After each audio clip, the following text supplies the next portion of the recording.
Happy Friday! What's up, nerds? It's your boy. It's about 10 o'clock in the morning on this 11th day of August in the year of our Lord, Steve the Cat, 2023. GenCon has come and gone, and we are proud to say that amongst the many people representing our hobby at GenCon, chief amongst them was Wizards of the Coast. All right, yes, that's right. They kept to their promise that they made, and they are back at Gen Con for the first time this year, unless you count last year and the year before and the year before and the year before. But no, officially, they were back at Gen Con this year for the first time since last time.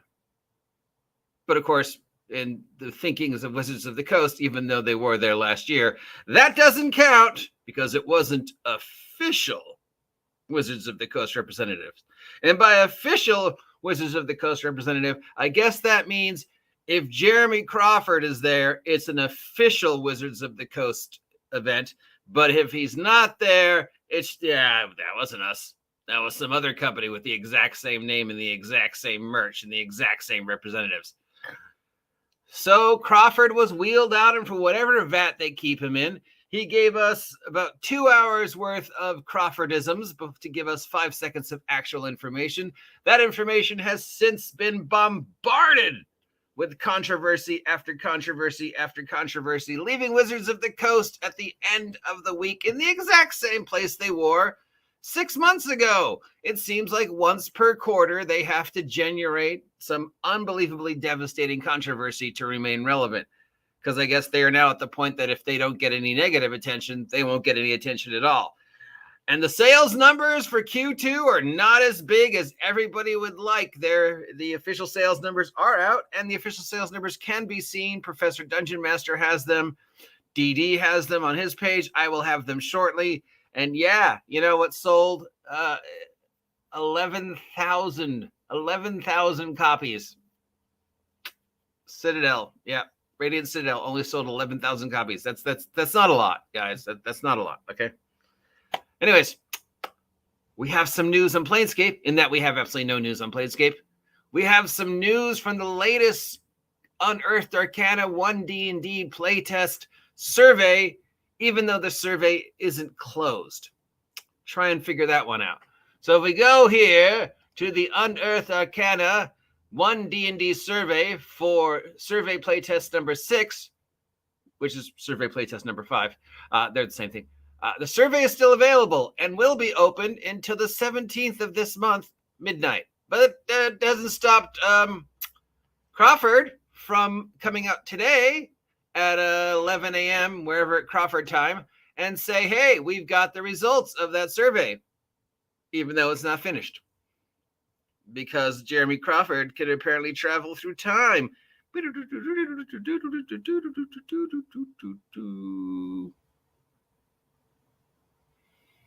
Or once again, they are embracing Scott Steiner math. Anyways, the Weapon Mastery Mumble Jumble has received 80% approval, and pretty much everybody likes it, mostly, kind of, but not really. Crawford says the mathematics are still something we're not happy about, so we might not. But yeah, we're guaranteeing it that in the 2024 Player's Handbook for the 6 classes, this feature is guaranteed for those classes that get Weapon Mastery 80%. 80% guaranteed that we might put it in the book. Which, gives post-2024 classes access to something that pre-2024 classes never had. So it's not backwards compatible. In regards to the Barbarian class, 84% satisfaction for the Berserker, but the actual total survey for the Barbarian was only 29% satisfaction, as opposed to in 2014 when the Barbarian class was first introduced, and it was 80% satisfaction. So yeah, I would guess that one was not as popular as they thought. Fighters received a 75% satisfaction, with the Champion class being the highest one at 54%, and then all the way up to 74%. Their math makes no sense. You can't have, it's either as 54% is scored or 74% is scored. The Sorcerer got a 60%. Wow.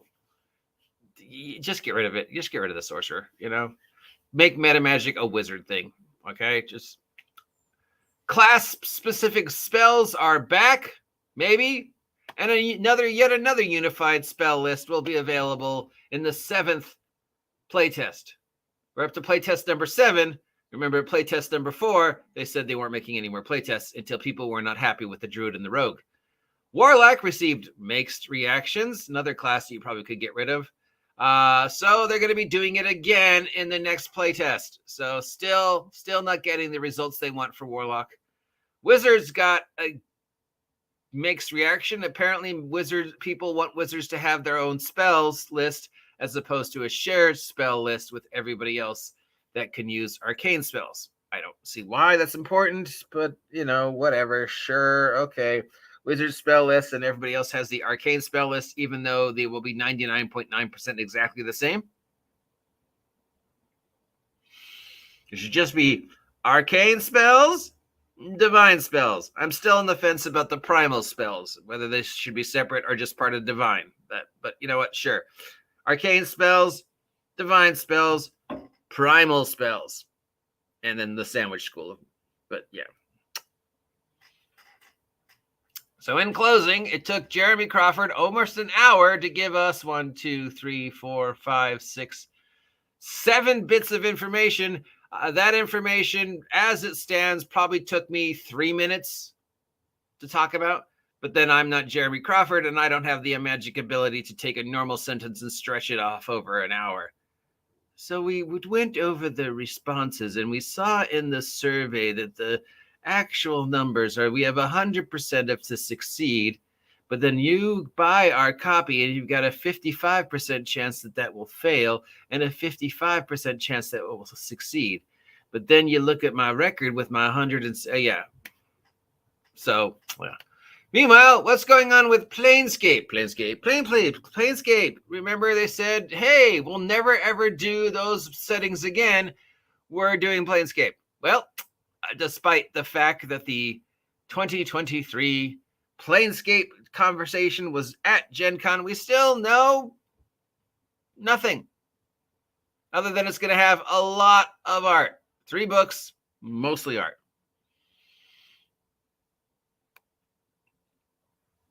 Just yeah, art.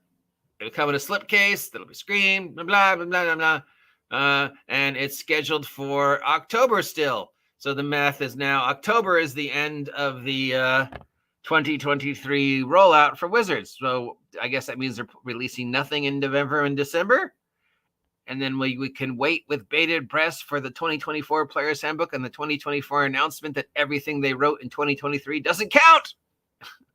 Remember, 2014 to 2024 is on its own separate island and doesn't count for 2024 to 2027 D&D because no, it's not backwards compatible. And yes, it's a new edition, even though they're still calling it ONE DND, despite the fact Jeremy Crawford claimed it was never supposed to be called ONE DND. It was never ONE DND. I don't know where that name came from. I don't know why we used that name for an entire year and a half. We are definitely not still using the name ONE DND for the product that's coming out, other than the fact we just posted the ONE DND survey results for a survey that's not finished. Because Scott Steiner math, ladies and gentlemen, Scott Steiner math. Ba-da-ba-ba-da-ba. Stick around. There's more jokes to come. I'll be here every day of the week. Don't forget to tip your waitress on the way out. Yeah, that's right. All the entertainment and none of the education. I'm the OGGM, just a clown